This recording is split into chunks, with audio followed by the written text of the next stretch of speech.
Hello and welcome back guys. आज मैं आप लोगों को ओजोनोलाइसिस का मैकेनिज्म कंप्लीट बताऊंगा। इसके अंदर कौन कौन से स्टेप यूज होते हैं या फिर इसका ट्रिक क्या होगा वो भी मैंने आपको वैसे बता दिया है ट्रिक तो, लेकिन इधर वापस से बात कर लेंगे। सो चलिए स्टार्ट करते हैं। सबसे पहले मैं आपको ये बताता हूँ कि ओजोनोलाइसिस का जो रिएक्शन होता है एल्कीन से, जब O3 को रिएक्ट करवाएंगे तो फाइनल प्रोडक्ट क्या बनेगा, फिर हम मैकेनिज्म की बात करेंगे। सो स्टार्ट करते हैं। यहाँ से मैंने एक एल्कीन लिया, इसकी रिएक्शन हम करवाएंगे O3, दूसरा जिंक या फिर H2O। अब एज अ प्रोडक्ट क्या बनेगा, प्रोडक्ट के अंदर आपको देखो, चलो यहां से स्टार्ट करते हैं। सबसे पहले अगर मैं ऑक्सीजन मॉलिक्यूल को इस तरह से लिखूं इसके ऊपर, ठीक है। अब आप क्या करना है, यहां से पाई बॉन्ड्स को ब्रेक करना। आपने ब्रेक कर लिए। अब जब आपने ब्रेक कर लिया तो यहां से क्या होगा, देखो CH3 के साथ CHO आ रहा है, देखो लेफ्ट साइड के अंदर। तो यहां से CH3 CHO प्लस यहां देखिए आप लोग CH2O, यानी कि ये बनेगा HCHO। This is your formaldehyde और ये आपका क्या हो जाएगा, एसिटाल्डिहाइड। आप इसके नाम भी लिख सकते हो।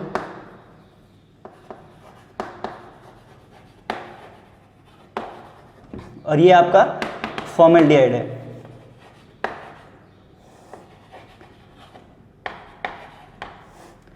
अब आगे हम बात करते हैं कि ओजोनोलाइसिस कितने टाइप का पूछा जा सकता है। लाइक जेई और नीट के अंदर ज्यादातर रिडक्टिव ओजोनोलाइसिस पूछा जाता है। अब इन दोनों में मैं आपको डिफरेंस बताता हूं कि रिडक्टिव और ऑक्सीडेटिव ओजोनोलाइसिस में डिफरेंस क्या रहता है। सो चलिए स्टार्ट करते हैं। यहां से मैं पहले आपको रिडक्टिव ओजोनोलाइसिस के बारे में बताता हूं।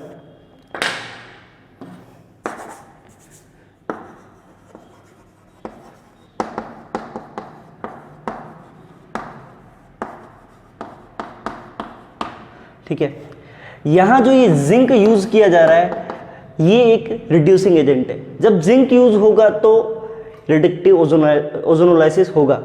अब मैं बात करता हूं ऑक्सीडेटिव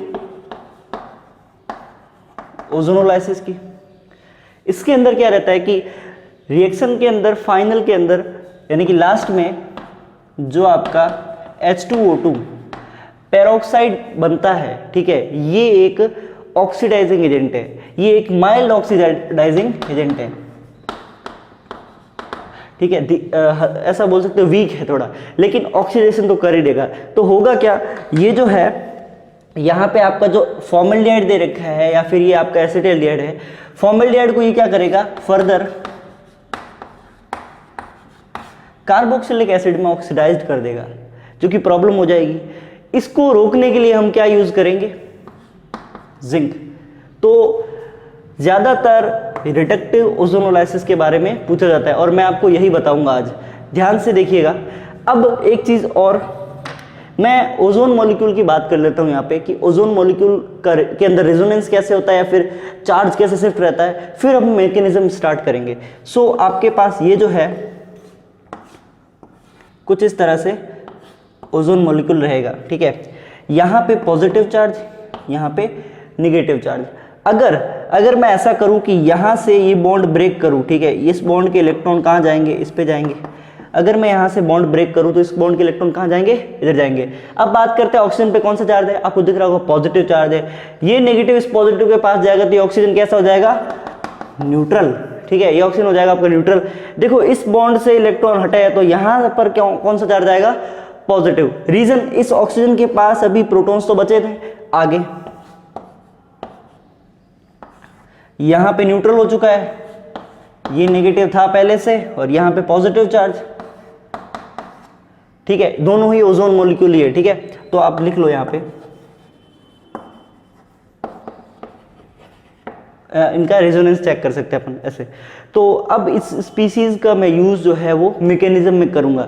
एल्कीन पर इसी का एडिशन करवाऊंगा, फिर आगे देखते हैं क्या होता है। बहुत ही मजेदार प्रोसेस है, ध्यान से देखिए। प्रॉपर मैकेनिज्म क्या होगा वो ध्यान से देखना। यहां से मैं स्टार्ट करता हूं, ठीक है। सबसे पहले जो हमने एल्कीन ली थी वही लेंगे एज अ रिएक्टेंट। तो यहां से ये हमारे पास एल्कीन है। अब इस एल्कीन के रिएक्शन किससे करवाएंगे, ओजोन के मॉलिक्यूल से। ओजोन का वही मॉलिक्यूल लेंगे जिसको हमने पहले डिफाइन किया था, ठीक है, वो रेजोनेंस के थ्रू वेल डिफाइन हमने किया था उसको। यहाँ से ये पॉजिटिव चार्ज था, यहाँ से ये नेगेटिव। आप नहीं भी करो तो चलेगा क्योंकि यहाँ डबल बॉन्ड आएगा, फिर वो बॉन्ड वैसा का वैसा टूटेगा पहले की तरह। अब यहाँ से क्या होगा कि ये पाई बॉन्ड ब्रेक होगा। ये पॉइंट पाई बॉन्ड किस तरह से ब्रेक होगा ताकि ये कंपाउंड भी स्टेबलाइज रहे। यहाँ से ये बॉन्ड कुछ इस तरह से ब्रेक होगा, लाइक ये। ऐसा इसलिए होगा क्योंकि ये देखो इधर पॉजिटिव चार्ज आएगा और इधर नेगेटिव चार्ज आएगा। यहाँ पॉजिटिव चार्ज होगा तो जो भी कार्बोकेटाइन बनेगा वो 2 डिग्री होगा, और आपको पता है 2 डिग्री कार्बोकेटाइन मोर स्टेबल होता है विद रेस्पेक्ट टू 1 डिग्री। अब हम बात करते हैं यहाँ पे अटैक कैसे रहेगा।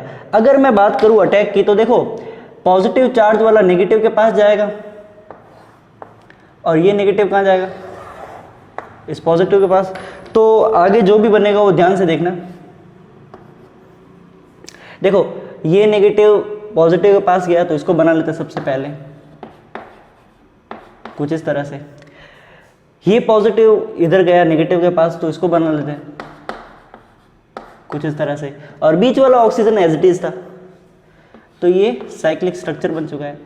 इसका नाम क्या है, मोल ओजोनॉइड। इसको मोल ओजोनॉइड भी कहते हैं।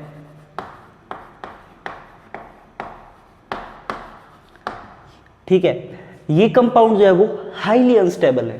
क्या है, हाईली अनस्टेबल। अब इसका रीजन भी मैं आपको साथ में यहीं पे बता देता हूं। रीजन इसका रहेगा क्योंकि इस ऑक्सीजन के पास लॉन पेयर्स है, यहां पे भी लॉन पेयर्स रहेंगे इसके पास, और यहां पे भी लॉन पेयर्स इसके पास रहेंगे। अब देखो लॉन पेयर है तो देखो यहाँ पे इस ऑक्सीजन के इलेक्ट्रॉन के क्लाउड अलग, इधर भी और इधर भी ऑक्सीजन के इलेक्ट्रॉन के क्लाउड रहेंगे जो कि एक दूसरे को रिपेल करते रहेंगे। कंपाउंड हाईली अनस्टेबल रहेगा, तो ये स्टेबिलिटी चाहेगा। देखो आप भी अनस्टेबल होते तो क्या करते हो, इधर उधर भटकते रहते हो। स्टेबिलिटी चाहिए तो एक जगह पे जाके रुकना पड़ेगा, ठीक है, या फिर किसी तरीके से स्टेबल होना पड़ेगा। तो ऑर्गेनिक में कुछ इस तरह से मैं कुछ मेथड लगाऊंगा ताकि इसको स्टेबलाइज कर सके। तो यहाँ से मैं यूज़ करूँगा रीअरेंजमेंट ताकि ये स्टेबल हो जाए। तो मोल ओजोनॉइड के अंदर हम रीअरेंजमेंट का प्रोसेस को फॉलो करेंगे।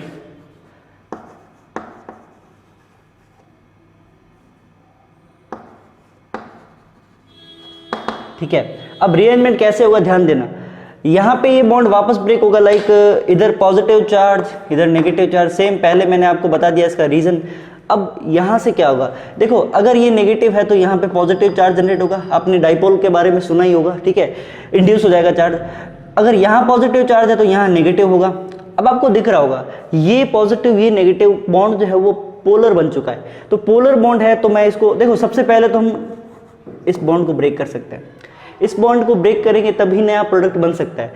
फिर जब ब्रेक करेंगे ये नेगेटिव है तो ये पॉजिटिव, ठीक है, अब ये पॉजिटिव तो अगला वाला नेगेटिव, ठीक है। और वैसे भी आपको पता होगा इस पॉजिटिव चार्ज को, चार्ज की टेंडेंसी क्या है, नेगेटिव चार्ज को अट्रैक्ट करे, नेगेटिव इसकी तरफ आए, तो यहाँ से यहाँ तक आएगा नेगेटिव, फिर इसके कारण यहाँ पॉजिटिव। तो ये बॉन्ड जो है वो आपका पोलर बन चुका है, आप इसको ब्रेक कर सकते हो आसानी से। अब आप देखिए ध्यान से, यहाँ नेगेटिव यहाँ पॉजिटिव कॉन्जुगेट स्टेट में, ठीक है। तो नेगेटिव पॉजिटिव जो है एक बॉन्ड बनाएंगे, लाइक CH2O जो कि HCHO बनेगा, आपका फॉर्मल्डिहाइड होगा। मैं यहाँ बना लेता हूँ, ठीक है, ये बना दिया। ये क्या बनेगा ध्यान से चेक करिएगा, CH3 फिर CH पे पॉजिटिव। सो यहाँ से ये आपका पॉजिटिव यहाँ जाएगा नेगेटिव के पास, और ये वाला नेगेटिव चार्ज जो है वो यहाँ पे। तो कुछ बनेगा इस तरह से, ध्यान से चेक करिएगा, CH3 CH ऑक्सीजन एक ऊपर रहेगा, और यहाँ पे आपके पास ये वाला कार्बन, तो इधर CH2 एक ऑक्सीजन इधर और एक ऑक्सीजन इधर। ये बन चुका है आपका ओजोनॉइड। क्या है ये आपका ओजोनॉइड, जो कि स्टेबल होगा क्योंकि मोल ओजोनॉइड जो है वो रीअरेंज हुआ और वो ओजोनॉइड बन चुका है। अब ओजोनॉइड आगे क्या मेन प्रोडक्ट देगा आप ध्यान से चेक करिएगा। यहाँ से मैं वापस ओजोनॉइड को लिखता हूँ,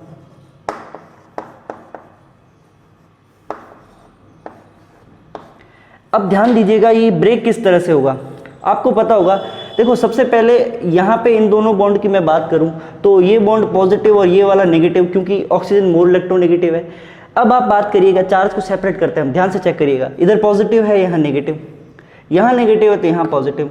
अब यहाँ पॉजिटिव चार्ज है तो यहाँ पे नेगेटिव, यहाँ नेगेटिव तो यहाँ पे वापस पॉजिटिव आ जाएगा। तो ये चार्ज क्या है, पॉजिटिव नेगेटिव होने के कारण यहाँ से ये न्यूट्रल होता चला जाएगा, ठीक है, ये न्यूट्रल हो जाएगा फाइनली। सो आप देख सकते हो यहाँ से अब इन बॉन्ड्स को क्या करिए आप लोग, ब्रेक करिए। जब आप इनको ब्रेक करोगे ध्यान से तो चेक करिएगा क्या बनेगा। तो CH3CHO, इसको देखिए आप लोग, CH3CHO, यहाँ से CH2O, यानी कि मैं इसको ऐसे ब्रेक करूँगा, इसको ऐसे ब्रेक करूँगा, ठीक है। तो जब आप इसको ऐसे ब्रेक करोगे ध्यान देना, लेफ्ट वाला पार्ट अलग से कैलकुलेट करो, राइट वाला पार्ट अलग से कैलकुलेट करो। तो यहाँ से मैंने क्या किया, CH3CHO, CH3CHO एसिटाल्डिहाइड, यहाँ से कैलकुलेट करो, CH2O है तो अलग से आपका फॉर्मेल्डिहाइड बन जाएगा, तो इसको यहाँ लिख लो HCHO, ठीक है। ये वाला ऑक्सीजन बच गया। अब यहाँ से होगा क्या, देखो इसमें आपको रिएक्ट करवाना पड़ेगा जिंक और H2O को, ठीक है। लेकिन आप जब सिर्फ H2O को रिएक्ट करवाते हो तो बनता क्या है, इधर बीच के अंदर साथ में,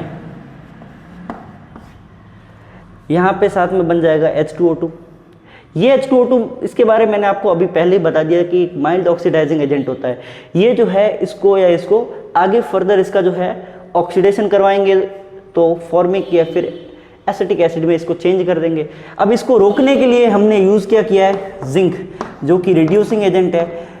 होगा क्या, रिएक्शन ध्यान से आप लोग चेक करिएगा, इस H2O2 के साथ जो है आपका जिंक, यानी कि जिंक H2O2 से आपका रिएक्ट करेगा तो क्या बनाएगा, यहाँ से H2O प्लस ZNO ये बनेगा। तो जिंक जो है वो उसको रोक देगा ऑक्सीडेशन करने से, तो यहाँ से जिंक ऑक्साइड और वाटर मॉलिक्यूल फॉर्मेशन हो जाएगा। सो यहाँ से आपने ध्यान से चेक कर लिया है कि ओजोनोलाइसिस का जो मैकेनिज्म है वो क्या होता है। एक एक स्टेप आप लोग चेक करिएगा कि पॉजिटिव नेगेटिव चार्ज कहाँ कहाँ शिफ्ट हुए हैं, ठीक है। आगे मैं बात करता हूँ कुछ एग्जाम्पल। तो मैकेनिज्म आपने अच्छे से चेक कर लिया होगा, अब बात करते हैं कुछ एग्जाम्पल्स की। तो सबसे पहले मैं एक एल्कीन लेता हूँ, लाइक ये एक एल्कीन लिया मैंने, ठीक है। यहाँ पे मिथाइल के ग्रुप्स होंगे, ठीक है। अब इसको रिएक्ट करवाना है, आपको पता होगा, एक तो O3 से, दूसरा जिंक H2O, ठीक है। ट्रिक से ही बात करते हैं, शॉर्ट ट्रिक क्या रहेगा इसका कि वही ऑक्सीजन से इधर रिएक्ट करवाओ और बीच वाला बॉन्ड ब्रेक कर दो, ऐसे इधर वाला ऑक्सीजन यहाँ और राइट वाला इधर की तरफ। प्रोडक्ट क्या बनेगा, प्रोडक्ट आपका इस तरह से, देखो ये ऑक्सीजन इधर गया तो क्या बना, ये बना, प्लस ये वाला इधर गया तो कार्बोनिल कंपाउंड के 2 मोल, या फिर आप बोल सकते हो अगर दोनों इधर मिथाइल ग्रुप हो तो कीटोन के यानी कि एसीटोन के 2 मॉलिक्यूल्स बन चुके हैं। अगला क्वेश्चन चेक करते हैं। अगर मैं ये साइक्लोहेक्सेन लूँ, इसमें किसी भी पोजीशन पे डबल बॉन्ड लगाऊं, लाइक मैं यहाँ पे लगाया तो ये एक एल्कीन बन चुका है। अब इसको सॉल्व करते हैं। यहाँ पर सेम वही रिएजेंट यूज होंगे, O3 आपका ओजोन, दूसरा जिंक H2O, ठीक है। अब हम बात करते हैं कि ऑक्सीजन कैसे ऐड करने हैं इसमें।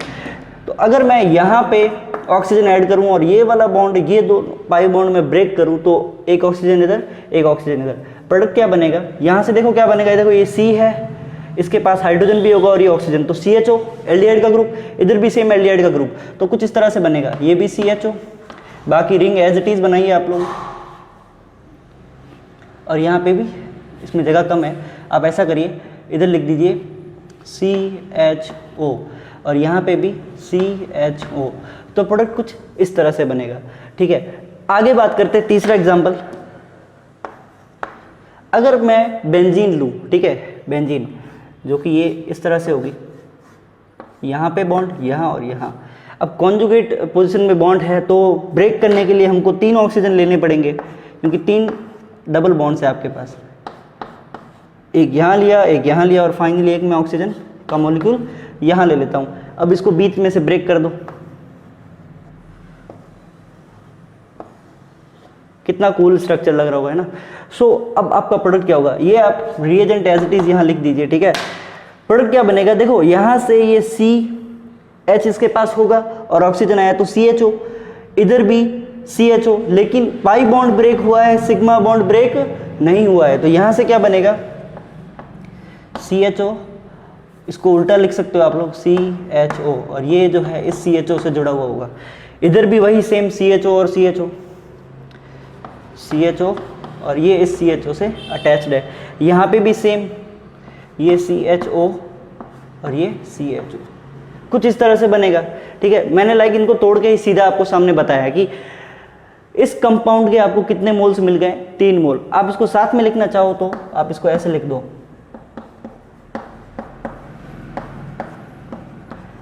एक ही बात है। ठीक है, तो ये कंपाउंड आपको फाइनल मिल गया होगा। ठीक है, तो यहाँ से ये 3 एग्जाम्पल काफ़ी इंपॉर्टेंट है, आप लोग इसको ध्यान से चेक करिएगा या फिर बिना देखे लिखने की कोशिश करिएगा।